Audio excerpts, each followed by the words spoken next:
আজকে আমি আলোচনা করব আরবি শব্দ মনে রাখার কৌশল সম্পর্কে এবং ফার্সি শব্দ কিভাবে মনে রাখবে। দেখো, আদালতের উকিল সাহেব 10 তারিখ দোকান থেকে বাকি না করে নগদ দামে একটি কলম কিনলেন। তিনি প্রতি ঈদে যাকাত প্রদান করেন এবং হজ পালন করেন। তিনি আল্লাহর হুকুমে হারাম খাদ্য ত্যাগ করে হালাল হালুয়া গ্রহণ করেন। যাকাত শব্দের অর্থ হলো নির্ধারিত পবিত্রতা বা বৃদ্ধি, অর্থাৎ ধনীদের সম্পদের একটা অংশ গরিবদেরকে দান করতে হয়, এটাকে যাকাত বলে। এই যে এখানে দাগানো শব্দগুলি হলো আরবি শব্দ।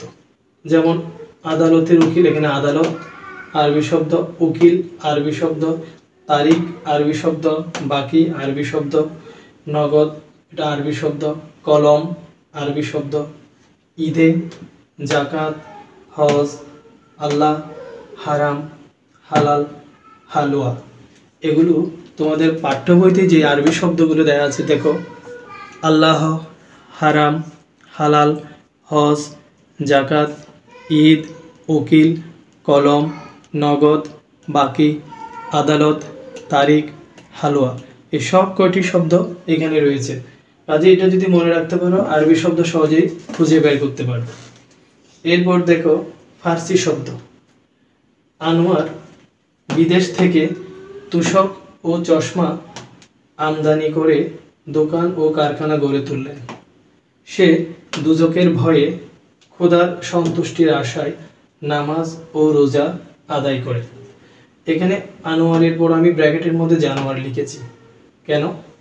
দেখো, এই পাঠ্য বইতে দেখো ফার্সি শব্দের মধ্যে খোদা, দুজক, নামাজ, রোজা, চশমা, তুষক, দোকান, কারখানা, আমদানি, জানোয়ার ইত্যাদি রয়েছে। এই জানোয়ারকে আমি সহজে মনে রাখার জন্য এটা আনোয়ার লিখেছি, কিন্তু তোমরা এটাকে জানোয়ার শব্দটা মনে রাখবে। কোনো জীবজন্তুকে, প্রাণীকে না বুঝিয়ে আমি এটা মানুষের নাম ধরেছি, তাহলে জানোয়ার এটা ফার্সি শব্দ। তুষক, চশমা, আমদানি, দোকান, কারখানা, দুজক, খোদা, নামাজ, রোজা, এগুলো ফার্সি শব্দ। তাহলে তোমাদের পরীক্ষায় সবচেয়ে বেশি আসবে এখানে নামাজ, এটা কোন ভাষার শব্দ? ফার্সি শব্দ। দোকান, নামাজ, চশমা, এই শব্দগুলো একটু বেশি আসে পরীক্ষায়। আর এখানে নগদ, তারিখ, কলম, এই শব্দগুলো একটু বেশি আসে পরীক্ষায়। আশা করছি তোমরা আজকের ক্লাসে আরবি এবং ফার্সি শব্দ কিভাবে সহজে মনে রাখতে হয় সেটি আয়ত্ত করতে পেরেছ। আমি পরবর্তী ক্লাসে পর্তুগিজ, ফরাসি এই শব্দগুলি কিভাবে মনে রাখবে সেই বিষয়ে ক্লাস দেব। আর যারা যারা আমার আজকের ক্লাসটি ভালো লেগেছে তারা কমেন্ট বক্সে জানাবে। আর পরবর্তী ক্লাস পেতে চাইলে আমি আবারও বলছি আমার চ্যানেলটি সাবস্ক্রাইব করে দেবে। ওকে, ধন্যবাদ, আল্লাহ হাফেজ।